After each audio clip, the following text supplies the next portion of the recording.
What's up, legends, and welcome to another episode of the Mantastic Show. G, in this episode, we're going to talk about an area that many men in business neglect, the role of R&R. It would be the number one area Always.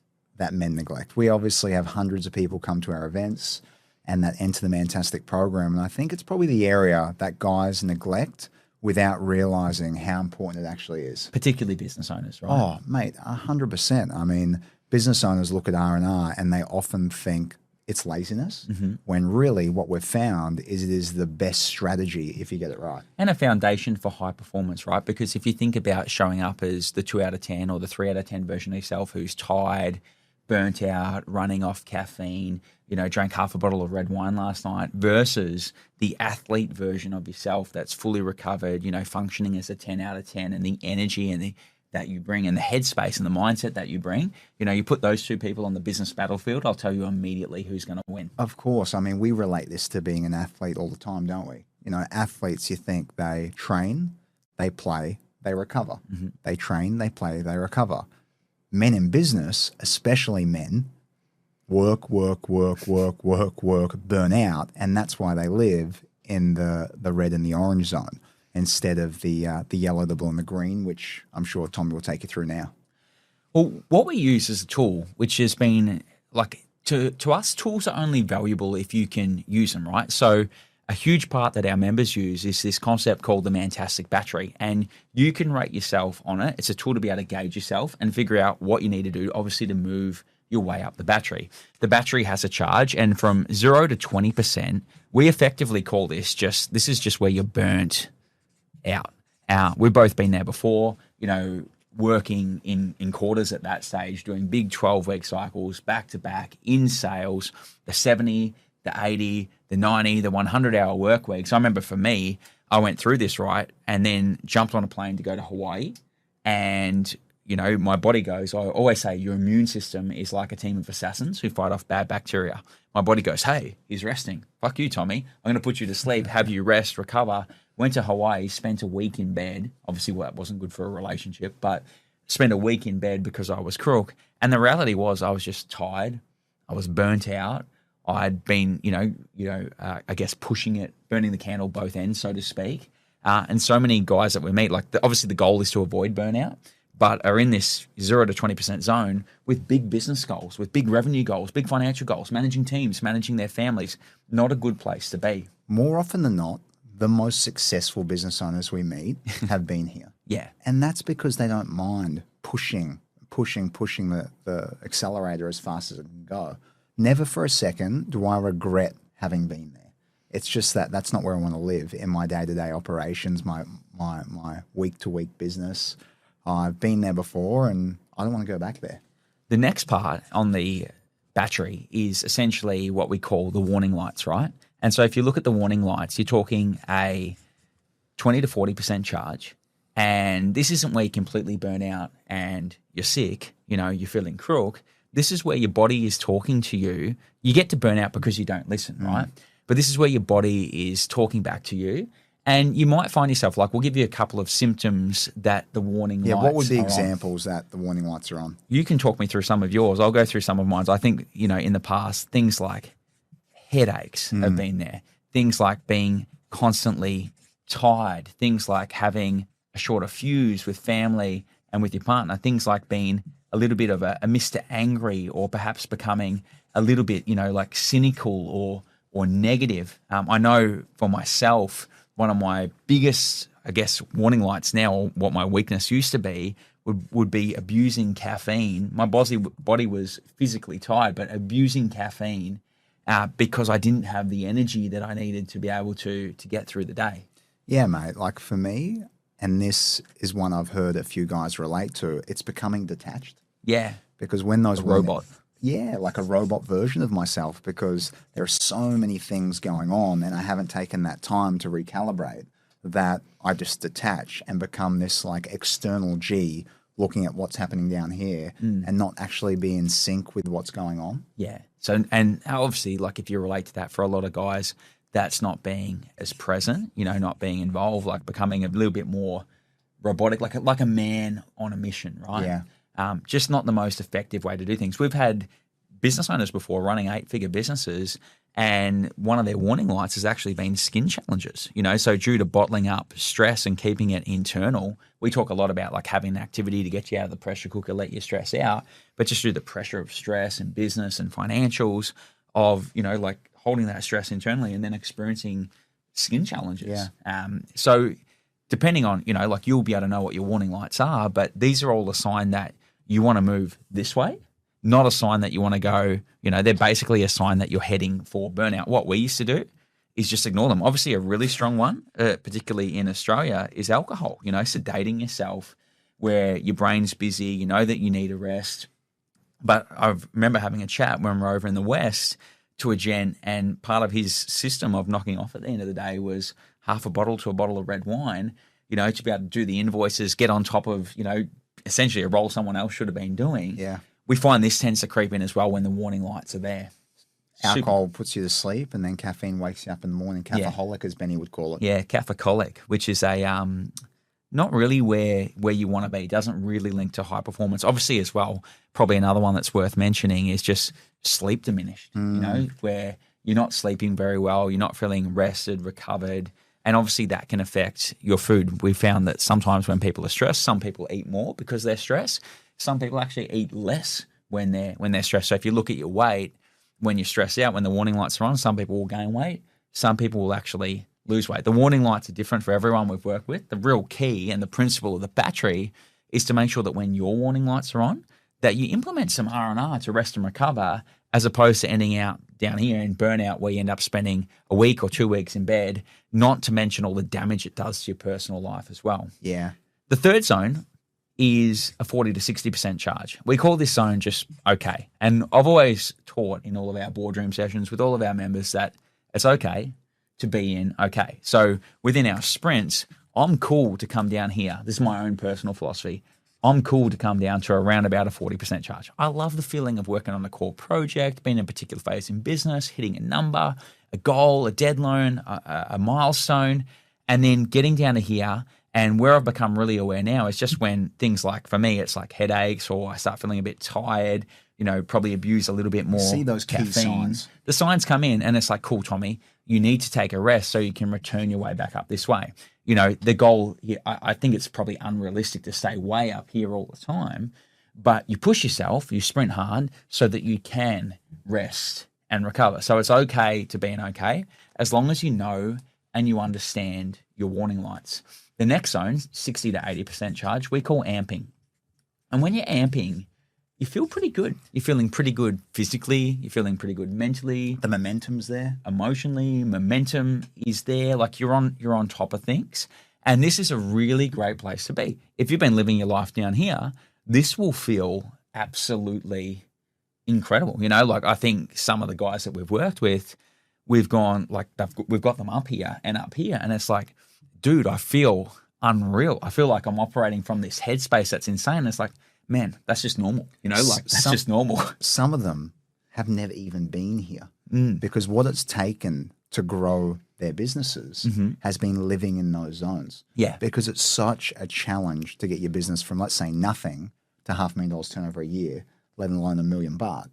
And you've lived there grinding away and haven't actually experienced what this is like. Yeah. And I think in each cycle as well, like if you look at the businesses we work with, we've got guys, 500K to $1 million to $2 million, $2 million to $5 million, $5 million to $10 million. Each chapter and each part of their journey, they've tested the battery in a different way. Without a shadow of a doubt, the guys that are doing $5 million plus prioritize this area. More. 100%, right? Yeah. I mean, we've got Liam at the moment, and he's over in Monte Carlo at the F1, and I can already tell how he is going to be when he gets back into work. Yeah. Is just going to be complete Joff zone. And if you've watched any of our previous stuff, we work in sprint cycles, right? So go hard for 6 to 7 weeks and then take a week or two of R&R, inside of an 8-week cycle so that you come back, recharge. And then when your battery is full, like you come back to work and you attack and it's just a different mindset. It's so a different sharp energy. It's just so sharp, different level of thinking. So amping's where you're starting to feel pretty good.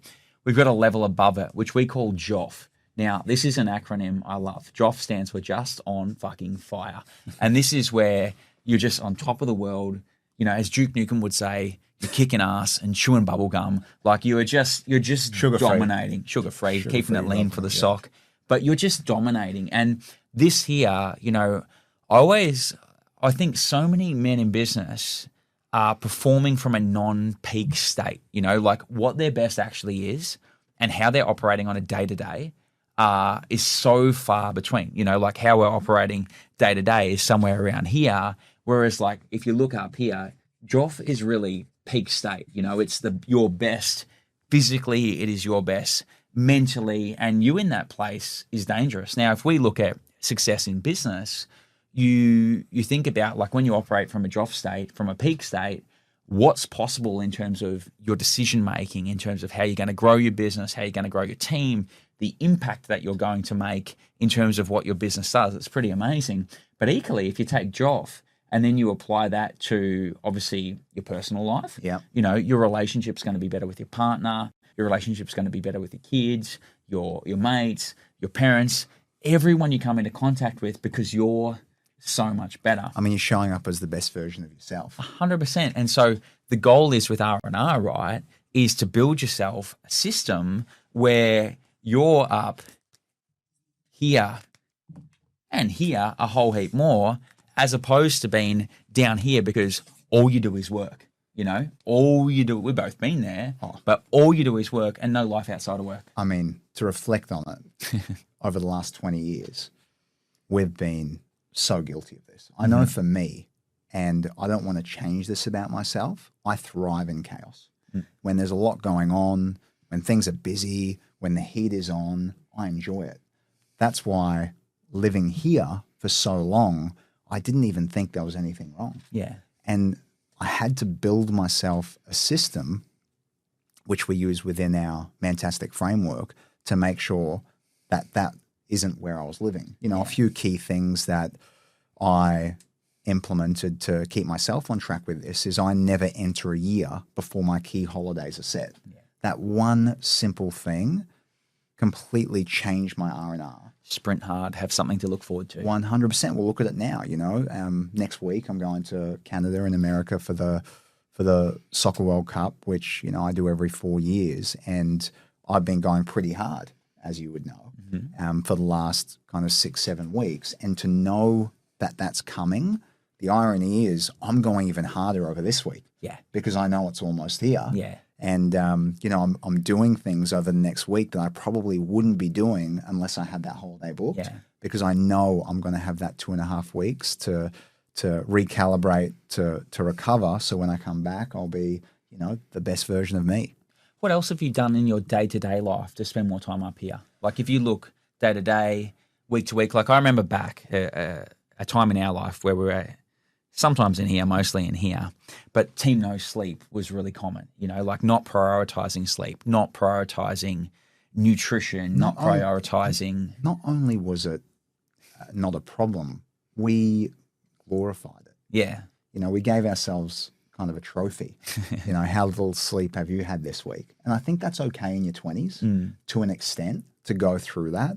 But in terms of having the energy that we want to have to achieve what we want to achieve each and every day, that's not what's going to bring a fantastic life. Yeah. So what have I done here? A big one, and you would have seen the shift in this, is something as simple as me starting indoor soccer again. Yeah. That many years back would be over 10 years ago now. I made a commitment that I was going to play indoor soccer at least once, ideally twice a week. And even though that, yes, that feeds into soccer as well, with health and fitness, just that act of getting my, I don't know if you'd call it aggression or getting out of the pressure cooker. You hit it on the head. Getting out of the pressure cooker and being able to, take that external oomph outside on something like indoor soccer is just huge. And because I'm a team guy, I never ever want to let the team down. The beautiful thing about that as part of my R&R structure is no matter how busy I am at work, I'm not going to let my teammates down. Yeah. And those teammates I've played with for over 10 years now. Yeah, how epic's that? So good. And for you, I know that was mountain biking for a long time. Driving a lot. One of my big ones that I implemented was this system called 10 out of 10 Sundays. And so I just go into my calendar at the beginning of the year. It's just a recurring meeting until the end of time now, where Sundays are tech free. So away from computer screens, away from devices.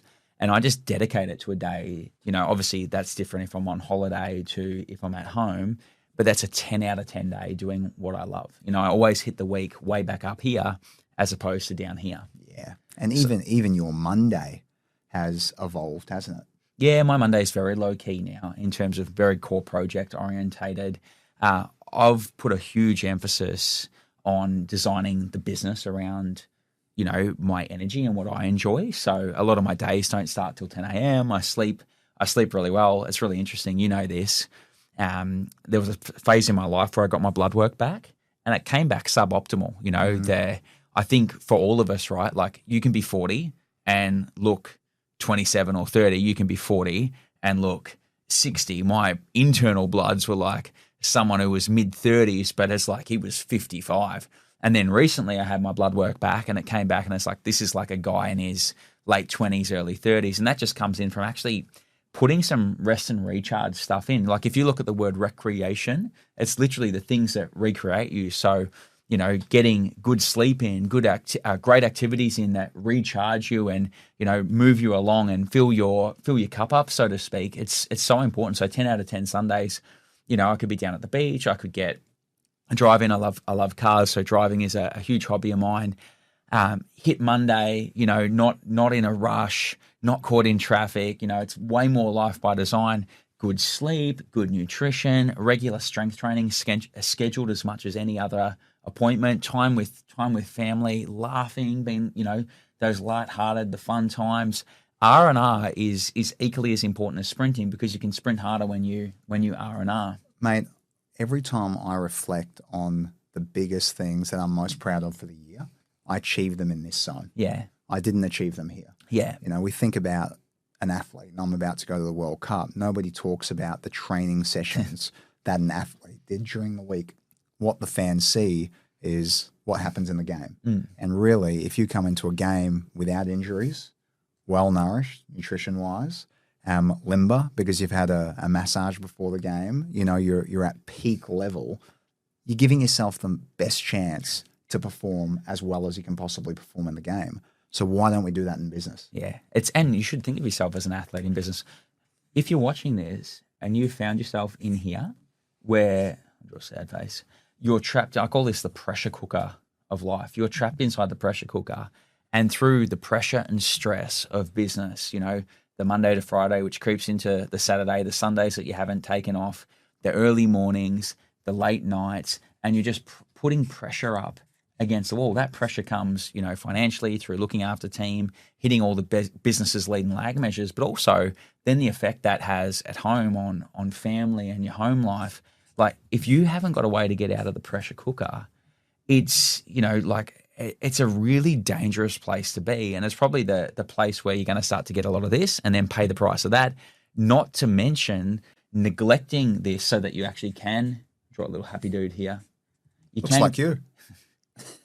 Big biceps. A little happy dude here so that you actually can get out and recharge, not to mention if you are neglecting the price you often pay through a lack of R&R. Like I've seen guys' relationships diminish, you know, with their partner, with their families. You know, that's the cost of not getting good at R&R. Another cost, which, you know, we've seen very close hand to us, is health related. Like guys in their early 40s getting health challenges due to the pressure and stress of, you know, either internalizing, externalizing, whichever way you look at it, and not having a system to get out of the pressure cooker and actually enjoy their life. And I think if you're watching this, it's number one, you know, what are your warning lights? And pay attention the next time that they turn on. Where are you in the battery? And then what are your warning lights? And then number two, what system would you need to have in place to have you joffing? You know, what would you need to do on a daily, on a weekly, and then on an annual basis to get you out of the pressure cooker of you know, of life and business and have you operating at a peak state? It's such a good question. And really what we do is we help guys put together that system, don't we? 100%. Because not one guy is the same on what it takes to get out of this pressure cooker. Yeah. You know, reflecting on my system of holidays before the year starts, the next layer of that, which has been huge for me, is my partner. She's incredible at this. My system is her actually organizing the holiday. because I know that's something I don't enjoy. Yeah. So she has that as a little mission with the agreement.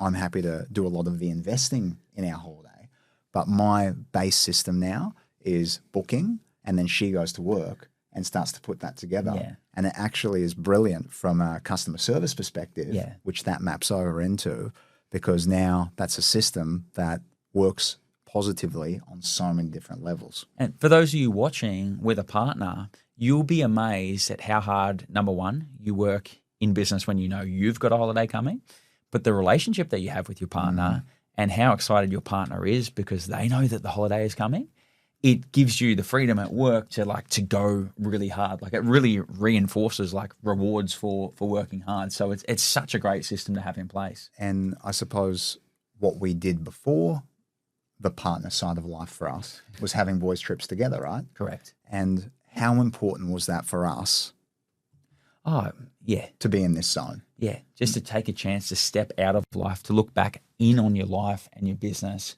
and to be able to do that 2-3 times a year to get a getaway, to get out of your business, look back in on your life, like that really is related to 5 years growth. Because, one thing that won't work is if you're here with all of these warning lights on and you can feel like you're in and out of these two zones, right? And your strategy is like, fuck it, I'm going to double down. I'm just going to push twice as hard. I'll grind twice as hard.